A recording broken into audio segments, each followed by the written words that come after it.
মধ্যে ডিম ভাজা না হলেও আজকে নিখাত আমি রোদে একদম ভাজা হয়ে যাব।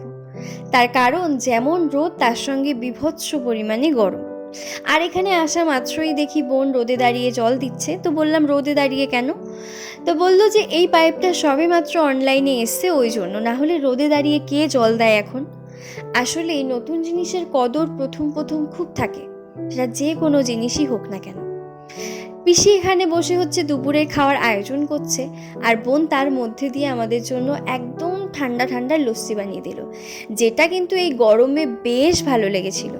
তার পরপরই নিয়ে আসলো আইসক্রিম, আমরা সবাই মিলে একটুখানি আইসক্রিম খেয়ে নিলাম। আর এখানে আমি ভিডিও করছি, যতবার এই আলোটাকে আড়াল করছি ততবার বিরক্ত করছে। জীবনে থাকা কিছু টক্সিক মানুষের জন্য যত অ্যাভয়েড করবে ততই যেন ওরা সামনে চলে আসে। তারপরে এই জিনিসটা কিন্তু আমাদের পিসি বাড়ি অনেক আগের থেকেই ছিল, কিন্তু আমি কখনো ট্রাই করিনি। আমি ফেসবুক বা বলো ইউটিউবে অনেকবার দেখেছি এটা রিভিউ করা, কিন্তু ট্রাই করিনি কখনো। তো ভাবলাম একটু ট্রাই করি। প্রথমে খুব ভয় করছিল, কারণ কেমন একটু ঝিনঝিন করে, কারেন্টের শক দেওয়ার মতো। তারপরে আবার ঠিক হয়ে গেছিলো। আর তোমাদের তো বলাই হয়নি আমি কোথায় এসছি। আসলে আমি আর ভাই মিলে এসছি হচ্ছে একটুখানি পিসি বাড়ি, একটু কাজও ছিল আর একটু ঘোরাও হয়ে গেল। আসলে পিসি বাড়ি কাজ ছিল বলেই আসলাম, না হলে আমি এই গরমে কোনো কাজেই বেরোতাম না। তারপরে অনেকটা সময় হয়ে গেছে, এখন বোন লেবু কাটছে, কারণ এখন হচ্ছে আমরা দুপুরে খাবো।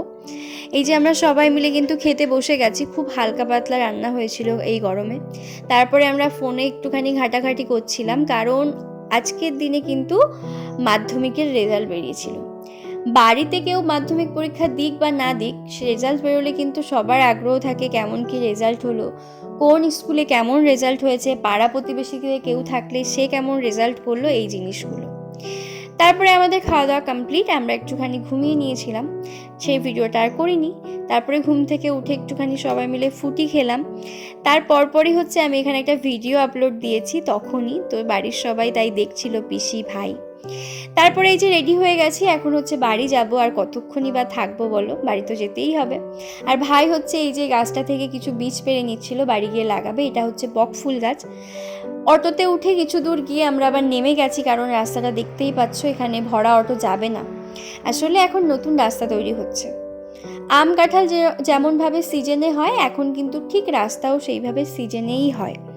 এবার সিজনটা তোমরা কি একটু বুঝে বলে দাও তো, দেখি কার মাথায় কতটা বুদ্ধি। যাই হোক, এই যে আমরা বাজারে নেমে পড়েছি, যেহেতু হাটবার ছিল, প্রচণ্ড পরিমাণে ভিড় ছিল, সঙ্গে বীভৎস গরম। যাই হোক, ভিডিওটা কেমন লাগলো অবশ্যই জানিও, ভালো লাগলে একটা লাইক, কমেন্ট, একটা শেয়ার করে দিও। টাটা।